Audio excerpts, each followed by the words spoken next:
nze wano kulwanirira president Museveni talina bang'andaze oli munyankole Museveni talina baana be bo tebannamulwanirira ate gwegala omulwanirire kati oli musiru otegeera oba wayonka mabeere gambizi nugati nze wano muganda wa Museveni Toyota asirise muganda wa Museveni soda asirise muganda wa Museveni nzeira asirise muganda wa president Museveni Mariam asirise kati nogamba nti ndi wano munnange kulwanirira ddembe lya president nga General Muhoozi mutabani wa asirise abantu abamu temulina byakola you are lacking what to do bulwa lyabikolwa oli first lady oba gwero yawe muna jono joni yatoyagala Buganda oli katikiro nulaba kino kirumbuye Buganda ne bakitwala lumbuye okolanga ani emmengo okolanga ani osoko tubulira ensonga za Buganda so mufune ebyokola get what to do wono teri yakutumatulwa mbu sibande mukulwanirira eggwanga lya nnyoko kiki kyoyita eggwanga Amini yalirekawo Obote nalirekawo Binayisa yalirekawo Oyito Joko nalirekawo golwanirira ki gamba kimunjagala sente nitiri gwanga lyolwanirira mwagala sente era buli wowulira omuntu ng'atandise ebyo birayini mwanirira Buganda tegeera oyo ayagala sente so ebyo bya freedom fighting nze lyange mufuna amabaluwa freedom fighting dembe lyani lyolwanirira ani yakutuma lwanirira eririyo ate weeyogereko nga ggwe nogiruwulira omuntu Abannayuganda bansindika bakusangawa nze ndi wano Abannayuganda abaawa twakusanga wataata Abannayuganda be baani oyina ebbaluwa yaabwe nwe omuntu nga mubbi mufere Abannayuganda be bansindika Bannayuganda ki akabondo k'abasiru stupid people sat they sent you lugati Abannayuganda totubaliramu so eyolwalero bwente bwenjimaze tusesenkanola nzigadde nze Tamale mirundi junior mutabani wa mirundi senior muzukulu wa Yohana mirundi atatya biduduma eriyo abalumbi amakaga fage chengera waliwo abalumbi amakaga fage chengera basajja basatu balumba amakaga fage chengera ekiro saa 8 ne bajja banyumiza dewulutereyo bajja banyumiza nze junior wobo yagala kulaba nti ndi mutemu era abantu mujja ne mungamba junior bajja kutanga isima bani nze ndi isima nze ndi jakananze nziba mpita mirundi junior mutabani wa mirundi senior muzuku toteka mu isima tumbulira jakana nziba mpita mirundi nze buloge yasigala wano kaye yadduka manya abandi emabega gwe omanye emirandira gye ntuddeko gwe katotika mu mwebyo simanya junior bagenda kuta bani abaana nzita nange ndi mutemu ate omutemu kati kati ogamba oti omutemu nti bagenda mutta abatemu tuba twemanyi te bali batemu bali nabo batemu gwolwebeka abatemu abeetemula ku kyalo katujja kumutiisatiisa mbu junior bajja kuta amose emaddala and if you want to see that yamwe maddala buuza abalumbi amaka gaffe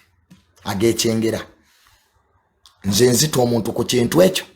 nze Junior osobola ozanyira ku birala byonna osobola okunvuma I lose nothing kate ekivumo kye batanvuma osobola okuntwalako obugagga bwennina obugagga bakola bukole tozanyira ku maama wange don't prone my mother ebirala byonna nkwegayiridde bikole nze ne bwonvuma olunaku lulamba sinyiga ekintu kimu ekyamakulu mu bulamu bwange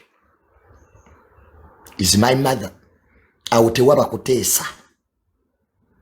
and that's when you see me side eri endala kiki kyendi ekituufu so these idiots balumba amaka gaffe they bategeera amasasi agaali wali n'ebisajja mmwe mwali birogo nze sirako sasiriweta ebisajja twabikuba amasasi nesimanyi ngeri gye byaddukamu twali twagala tubitte n'abalamula biroko awo mutegeere kati ffe tuyite polisi mbubambi polisi mujje ffe tetwetaaga polisi kutukuuma tukubira bukubizi polisi timukime emirambo you come and get your cops ku kintu kya security tetulina gwe tuteesa naye when it comes to our security nawulirayo neyagamba nti ajja kunsindikira abantu bankube you can send me people to beat me that's the end of you nze Junior eriyo omuyimbi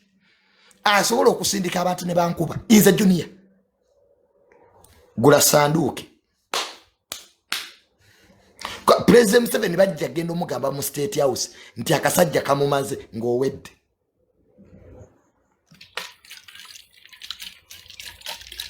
nze Junior you can attack me in this country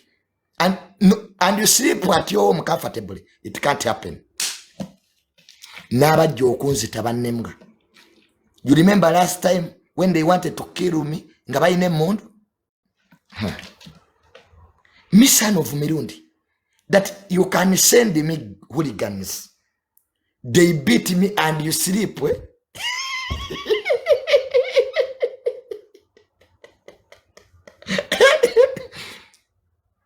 and by the way nzo omuntu asinga okuntegeera ye Kasuku the people who understand me is Kasuku Kasuku knows what I'm capable of me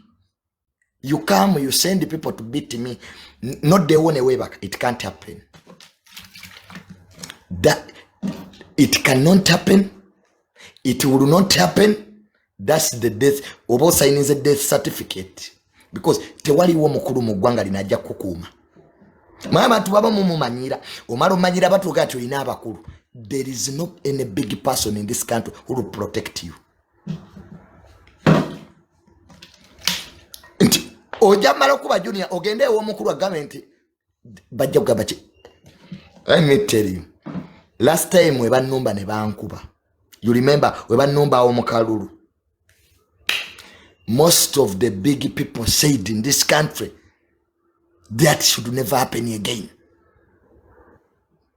It's a joke. No. Mbo, Junior, nja kusindikira abantu, bakube, yogende ku kitanda. Kyoyogera ko kimanyigwe. Do you know the outcome of that? Mwaba mutu basasira lw'abaana. Noyogera ekintu. Noloza kikomyawo. We forgive you because olw'abaana bo. Ne zanyisa b'osobola. Ekyuma kigaya mayinja toleeta bulo. Fuwano twogedde ku bakoddomi ba president. We have talked about Museveni's in-laws and we are still around. Nze wetwenga ne Junior tata wonga avuma abantu kwa amaanya agayina gwe togayina. My father can talk about anybody in this country apart from the president and his son. Kati gwe nawe ojja kubanga pulesa we wage simanya oli kabaka simanya gwe ojja sibira luzira gwe bajja kutwala butabika ewo ezo mumbwa gwe bazikuba You cannot compare me and you. Nina nawulira uli bakute pressure mbona junior bamukwate sibane senior bamukwate mukwano. We are not pressure tetuli pressure mbona gundi arrest ati muri banako muri ku TikTok nyoko ya fenzi ku oli ku TikTok vuma bajja kukuboba bakusibe amba TikTok mwalu ala denziku okimanyi oli munako wavalugazo oli mabikajjo ojo manyira abantu they will beat you because oyagala oberenga junior you can't be me nze junior ndabira wano ne waliyo ba junior abalala bali emabega wali ondabyeko ku police yakwagala wano ogenda oyogera ebintu bamale bakwate otandika ku negundi nga tebamukwata mukwano gwange wano pressure yayogeranga ebintu nga bwe mumuwaga mbuye kabako omutuufu derali musazali eryeruzira amalala ambule eryebutabika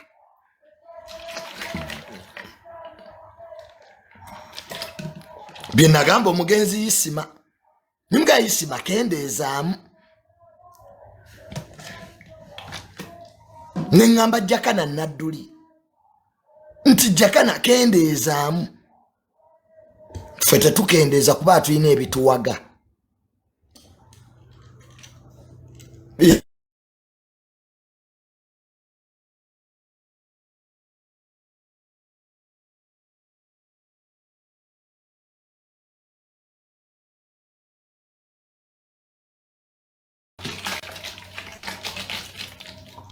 Kaje junior njo kuntisa ne kooti abafuga abalamuzi bali basatu mu Uganda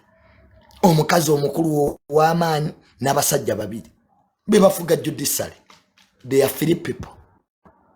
abafuga abalamuzi waliwo omukyala mukulu mu w'amaanyi mu and 2 people basajja babiri bakadde jagenda ano ntwale mu kooti onsasule damages bagaye nti anti wayononye kwa kooti bwe malo gusala nga mu innocent nga nange mpaabo kono n'ekitiibwa kyange nga kooti musasule legal costs miliyoni 2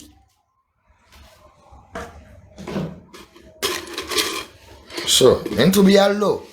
wano pressure mwamuwaga mwana pressure ye kabako omutuufu kooti tewali yajja nga tubagamba pressure bajja mukwata nedda tekisoboka pressure ina abanene baliwa ate abanene bakukiriza ogenda mukomera file yinza okutuuka ewa DPP ng'oina abanene kweri file yinza okutuuka ewa DPP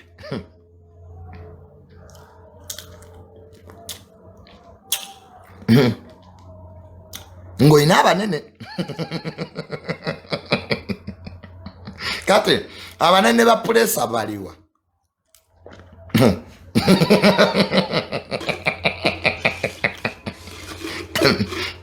pressure yagamba ne kabako omutuufu bwe mumuwaga bakadama ate bakadama muwaga our boy pressure king pressure mukubyawo obufaananyi mumuwadde engule where are you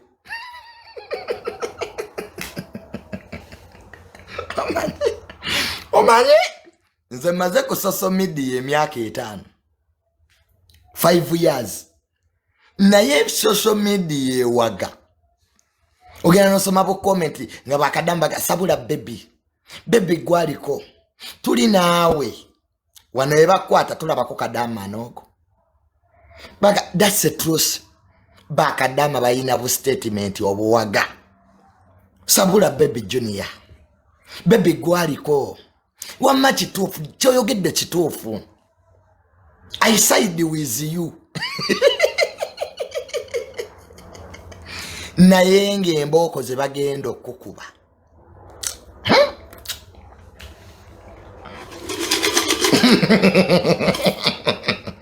Nze bakadama mbamanyi bawaga.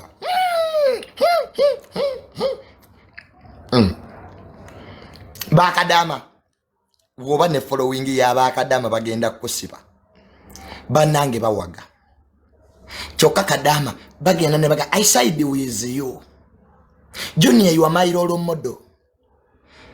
I get inspiration from you. Sabula baby sabula embwezo bayina neka comment yakadaba akadama. I was also thinking about it. Noroza byoliko bye bitufu kumbe bagenda osibagwe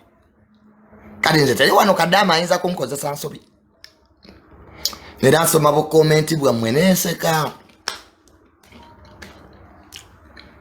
kadama wamala okuwaga ne bakwata ngadda ku video endala nga wali yakuvuma nga kadama yomwe yakuwaze walinga agamba ekibijjuni yakisussa ayitawo nnyo ye kadama akuwagira wano naye kasita asanga akuvuma ng'ateekayo ka comment ekizibu ne Junior naye akisussa ekizibu keepanka nnyo nze nalabirawo bajja kasiba ye kadama talina ludda teri kadama ayina saidi bakadama comment yemu kasita asanga bakuvuma ekizibu tekalina magezi so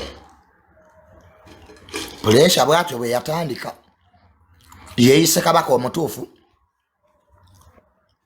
agambye bamutwale mu kooti alwanirire obwakabaka bwe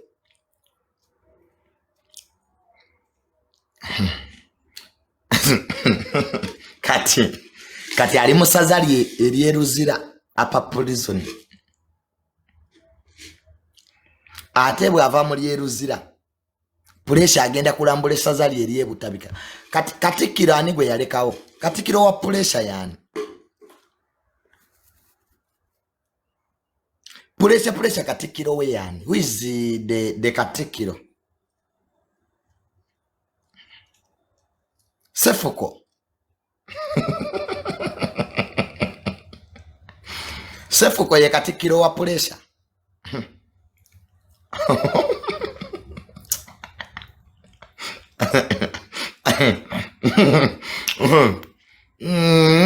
ebyembi bisekerwa puresha nga yewaga wano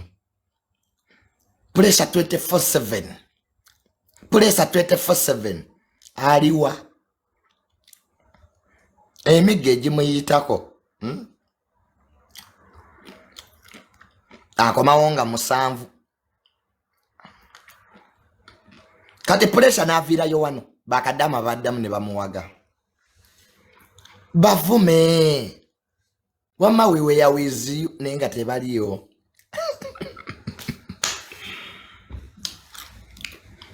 nenga aba Buganda mukwate ettaka muliwe puresha musobola okukwatayo kwa 5 ku 10 ne mukawa puresha nakolawo obwaka oba puresha obwakabaka bwe yali abwerabidde nga buli mbaale kuba puresha mugisu alabika bambi yerabira obwakabaka bwe we buli puresha alabika ye saba dinisa tulina saba moli tulina saba nyala kadi puresha alabika ye saba dinisa oba puresha ali agamba mbali nga just teyategera where is kingdom is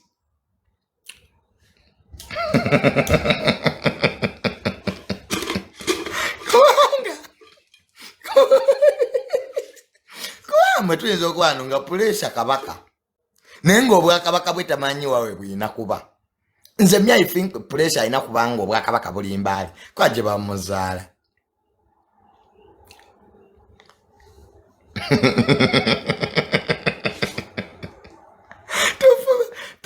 tufune saveya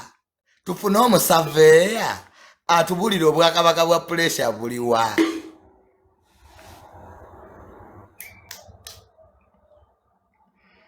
So nze kyengamba nti Buganda bwe tusanga pressure talina Bwakabaka mumuweeyo akataka kataano ku 10 azimbawo Obwakabaka bwe eziro bwe.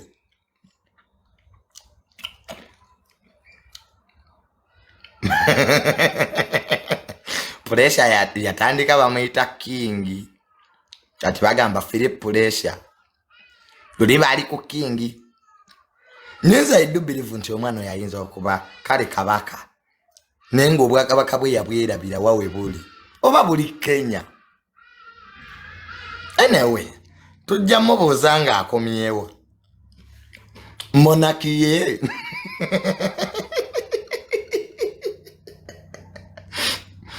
monarchy eriwa kati n'Abagereka Kigwe yaleka mu lubiri kuba kabaka pressure wabakabaka abeera ne queen ki queen Masolo pressure mu lubiri lwe yaleka mu queen Masolo kwa pressure wabakabaka alina okuba ne queen kati queen wa pressure yani gwe yaleka mu lubiri ne pressure siye kabaka asoso okukwatibwa neyo mu Western Uganda waliwo gwe bakwata ne queen yani twatwakiza pressure king ne queen Kigwe yaleka queen Masolo Asha blessing ye naba wala benalaba bebakwata nga bagenza omulambula Asha blessing ye queen katolo mona ketambula etya okuva kabaka we bamusiba Obwakabaka butambula butya Shira price yebye binya babijjawo abana ba TikTok beyite ebinya oli Asha blessing ono ye Shira price. Where do you get those idiotic names? Amega mamatufu mwe bana kwa Asha blessing I don't think it's a name oba Shira price aimwe tumatume ebinyanya ana TikTok abana bayina aganyanya funny names baba bijjawa mu byeteerako wa Nolalo kanji malire wano nyenze